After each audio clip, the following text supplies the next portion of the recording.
కాంగ్రెస్ ప్రభుత్వం వడ్ల కొనుగోలు విషయంలో పూర్తిగా విఫలమైపోయింది. రేవంత్ రెడ్డి మాటలు కోటలు దాటుతున్నాయి గాని చేతలు గడప దాటని పరిస్థితి ఉంది. హైదరాబాద్ లో కూర్చొని అందాల పోటీల మీద రోజు రివ్యూ చేస్తా ఉన్నాడు రేవంత్ రెడ్డి. కానీ అకాల వర్షాల వల్ల కల్లాల్లో వడ్లు మొలకలెత్తుతా ఉన్నాయి. కొనే దిక్కు లేదు. అధికారులు ఎవరు కూడా కల్లాలకు తిరగడం లేదు. రైతులు బోరున విలపిస్తా ఉన్నారు. మూలిగే నక్క మీద తాటిపండు పడ్డట్టు అయిపోయింది రైతుల పరిస్థితి. నీ పుణ్యమాని రుణమాఫీ కాకపాయే, రైతు బంధు వడకపాయే, ఏదో కష్టపడి ఆరుగాలం కష్టం చేసి అప్పులు తెచ్చి పంట పండిస్తే ఈ వడగళ్ల వానతో అకాల వర్షాలతో పండిన పంట కొనే దిక్కులేక ఇలా రైతులు తీవ్రమైనటువంటి ఆవేదనలో ఉన్నారు. రేవంత్ రెడ్డి కొంచెం రైతుల గురించి పట్టించుకో. చిల్లర మాటలు మాట్లాడు కాదు. రాష్ట్ర ఆదాయం పెంచడం చేత కాదంటావు, అప్పులు ఉడతలేవని మాట్లాడుతావు. అసలు నువ్వు ఒక ముఖ్యమంత్రిగా నువ్వు పూర్తిగా ఫెయిల్ అయిపోయినావు. ఇప్పుడు ఈ కొత్త ముచ్చట్న కేసీఆర్ ఉండగా 11 విడతల్లో కరోనా వచ్చినా, పెద్ద నోట్ల రద్దయినా, ఆర్థిక మాంద్యం ఉన్నా ఎన్నడూ రైతు బంధు పైసా రూపాయి ఆగలే. కేసీఆర్ గారు ఉన్నప్పుడు ఏ రోజు వడ్ల కొనుగోలు విషయంలో గింత తిప్పలు కాలే.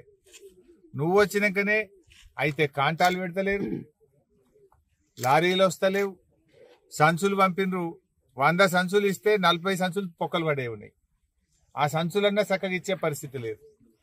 అసలు నువ్వు గన్ని బ్యాగులు కూడా కొత్తవి కొని రైతులకు ఇచ్చే తెలివి తేటలు కూడా మీకు లేవా అని నేను అడుగుతా ఉన్నా. ఇక సంచులు కూడా సప్లై చేసే శాతం అయితే లేదా మీ గవర్నమెంట్ కు?